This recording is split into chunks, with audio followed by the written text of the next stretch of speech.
Hello,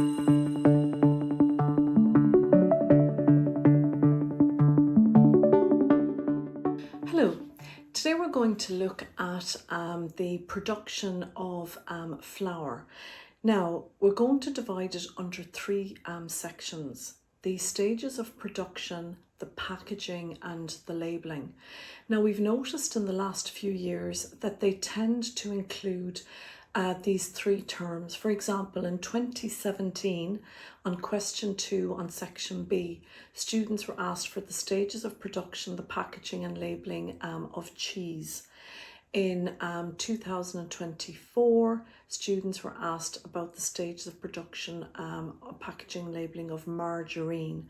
And in 2020, which is where we're going to begin here, so in 2020, on question 2 on section B, students were asked to describe the stages of production, packaging and labelling of one cereal product. So we'll just note that. So what they wanted was one, we'll just quote there, one cereal product that you have studied. Now, of course, there are lots of different cereal products. For example, pasta would be a cereal product, but the most common one that we have happens to be flour. So flour is a cereal product, and flour is milled from wheat to end up with this product. In one of our other lessons, we looked at the different types of flour: the strong flour, the gluten-free flour, the plain flour, the self-raising flour. So just to highlight here, we're going to look at the milling of wheat. So the milling of wheat and the stages of production. So our cereal product happens to be flour. And if we want to be even more specific, there are lots of cereals, as we know, in Ireland. Wheat probably is the most common, along with oats. So the cereal product you would have chosen in 2020 in question 2B, and it was 18 marks. The product would have been wheat flour.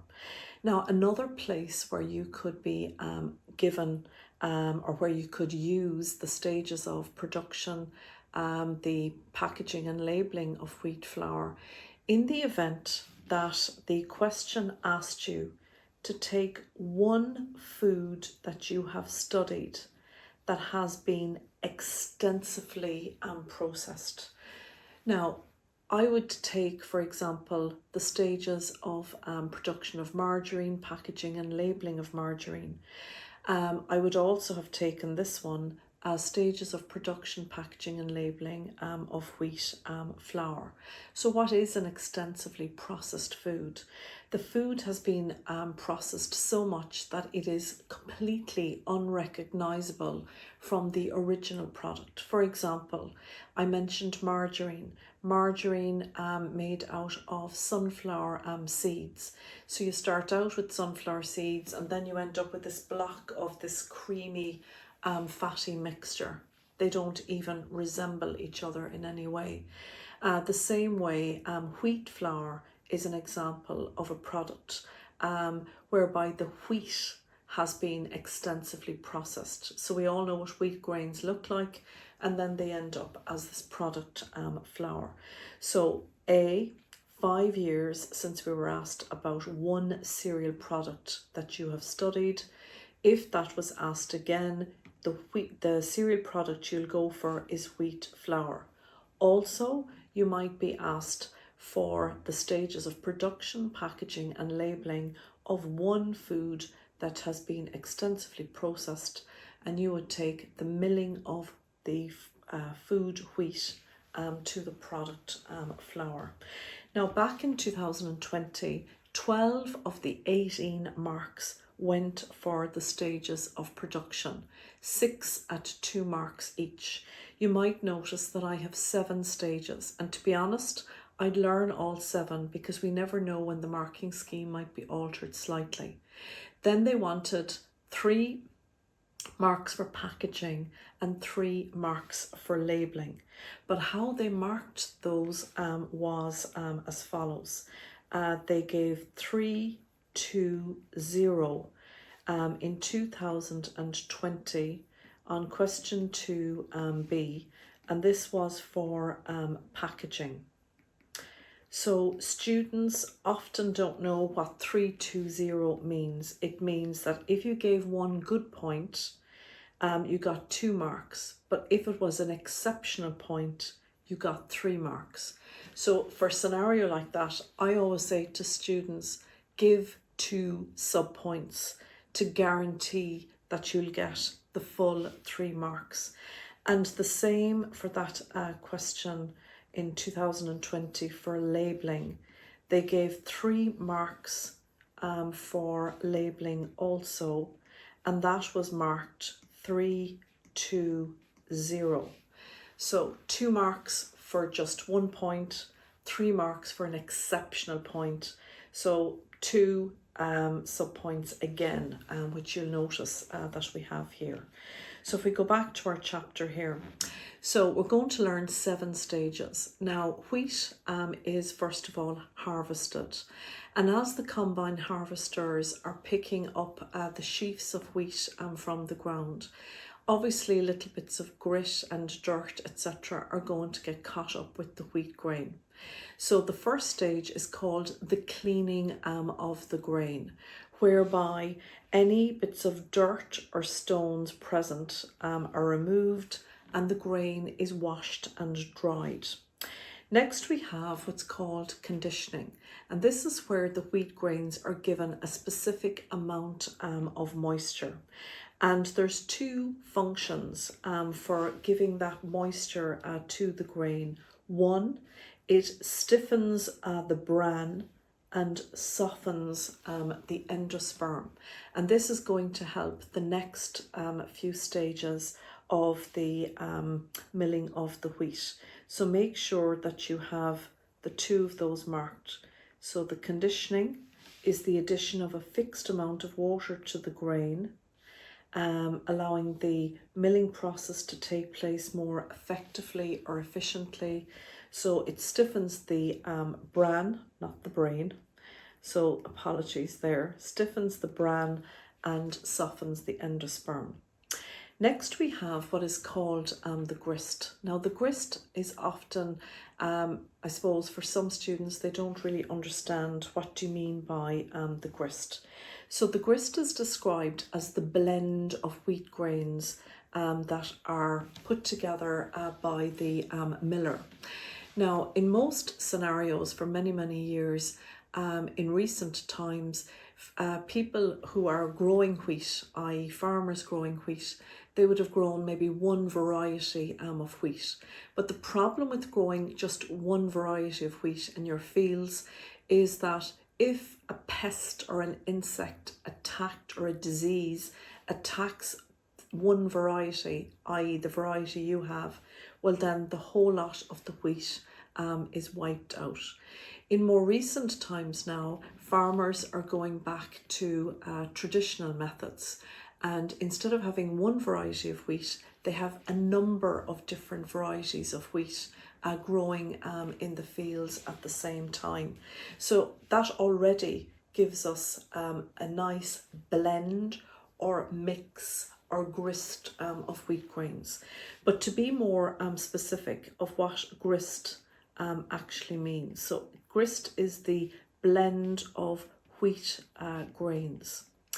Now obviously the diagram I'm going to draw is not exactly as it looks in the factory, say like Odlum's Mills in Dublin, but it'll just give you an idea. So we've already studied spring wheat and winter wheat, and we said spring wheat is wheat that's obviously set in spring.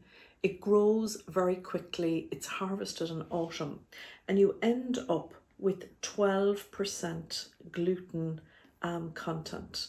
We said countries like Canada, Russia, Ukraine, and before the war in Ukraine, Ukraine would have been known as the bread basket of Europe.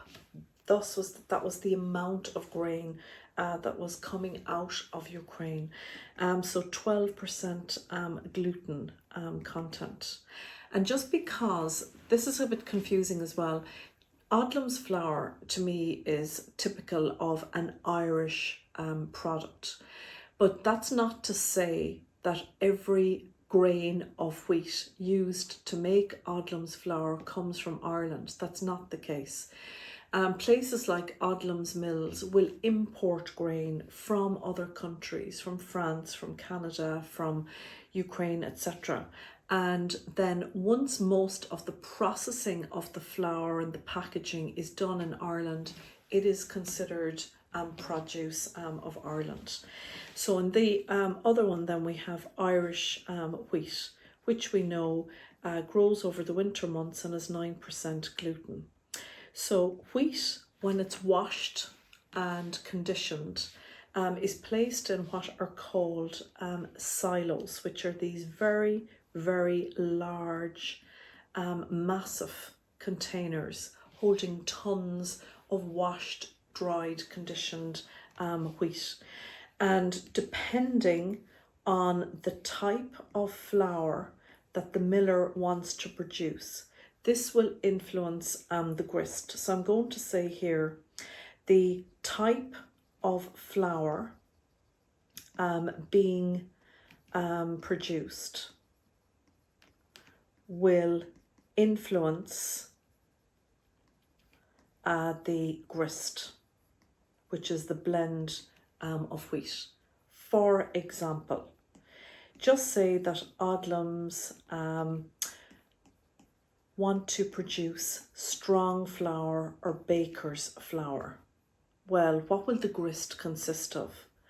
Most of the grist will come from, the grain will come from the first and second silo, with maybe a little from the third silo. So silo A, silo B, silo C.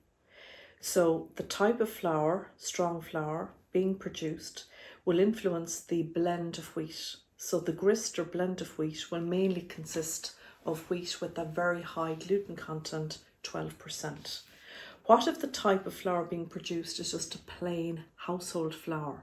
Well, then obviously the grist or the blend of wheat will mainly consist of wheat with a 9% gluten content, which is more than likely just Irish wheat on its own.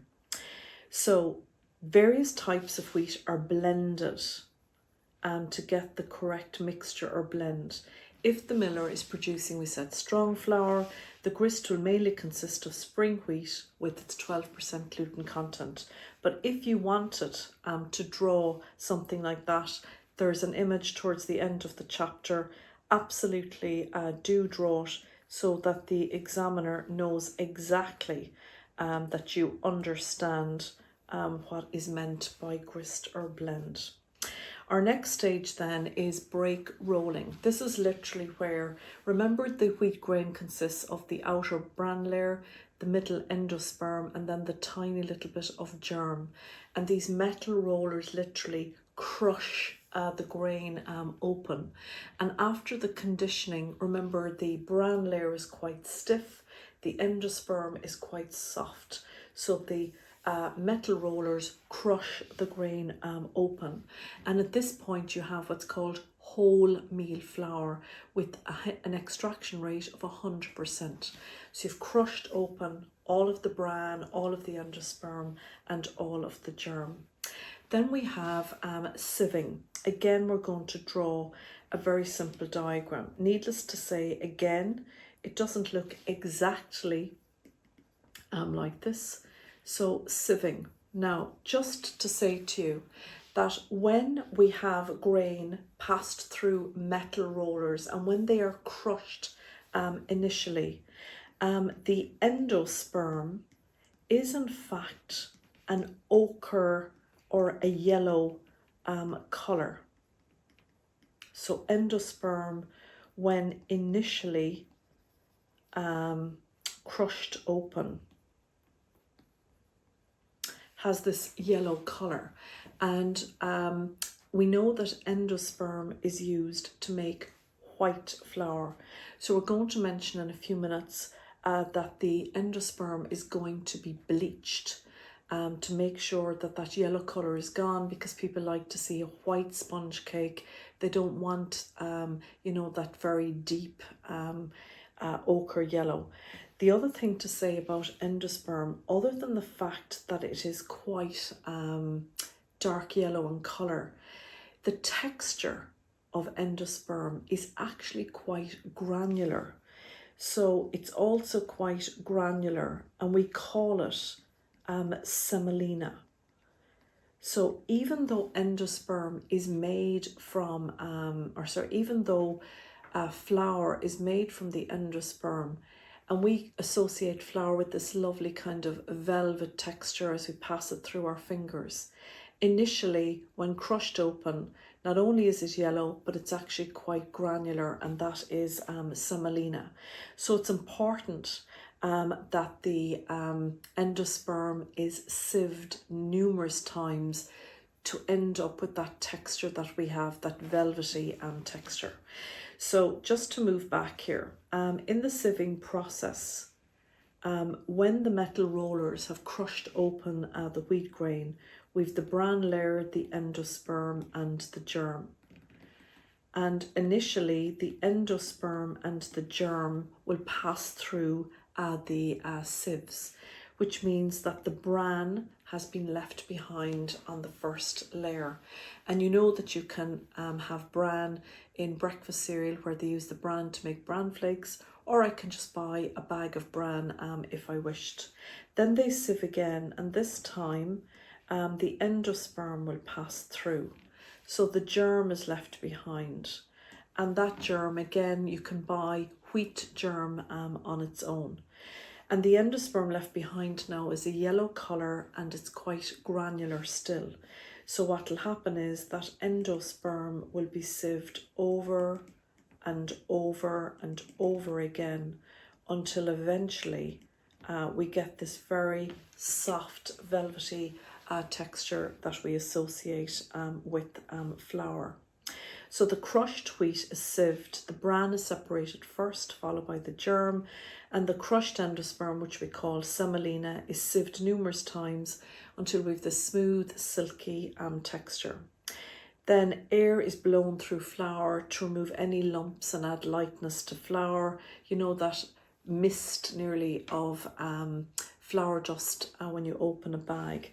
And depending, some flour millers now have unbleached flour, but along the way additives are used, and the most popular bleach used in the European Union at the moment, which I would expect the top end students to know, is E928, called benzoyl peroxide, and that takes that ochre yellow colour away from the endosperm. The white flour is fortified. Revision, remember we had our sources of calcium, and one of them was fortified foods, example white flour. B1 is also there, which happens to be thiamine, niacin and iron. So there are 7 stages, but in 2020 they wanted 6 at 2 marks for the stages of production. And in 2020 there was 3 marks going for packaging, and again in 2020 3 marks going for labelling. So I said to you it was 320, so I'd have given you 2 marks for weighed in 1 kg or 2 kg amounts, and I'd given you the 3rd mark if you'd said paper bags and sealed.